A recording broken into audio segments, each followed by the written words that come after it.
Pakistan army ने दुनिया की सबसे बड़ी चोटी K2 सर करने की कोशिश के दौरान खराब मौसम के बायस बीमार होने वाले हॉलैंड, सिंगापुर और इक्वेडर से ताल्लुक़ रखने वाले गैर मुल्की कोहे पैमा को रेस्क्यू कर लिया। ज़राए के मुताबिक कोहे पैमाओं को मुहिम जई के दौरान सेहत की खराबी के बायस रेस्क्यू किया गया। कोहे पैमाओं ने पाक आर्मी का शुक्रिया अदा किया, जिन्होंने बरवक्त रेस्क्यू करके इनकी जान बचाई।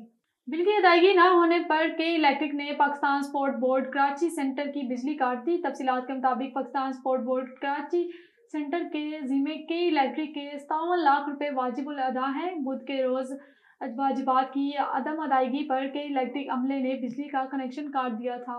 और आपको बताएं, पाकिस्तान का अंग्रेजी में अंग्रेज़ों से मुकाबला। वसीम खत्री ने नॉर्थ अमेरिकन स्क्रैबल चैंपियनशिप के फाइनल में जगह बना ली। वसीम ने महारत के साथ खेलते हुए मुसलसल 6 मुकाबले जीतकर फाइनल में जगह बनाई। यूनिट में साबिक आलमी चैंपियन, आलमी यू चैंपियन, शमाली अमरीका के चैंपियन, बरतानवी चैंपियन और कनेडियन चैंपियन शामिल है। वाजिया रहे बेस्ट ऑफ 5 का फाइनल वसीम खत्री और USA के जोआशो कास्टेलानो के दरमियान खेला जाएगा।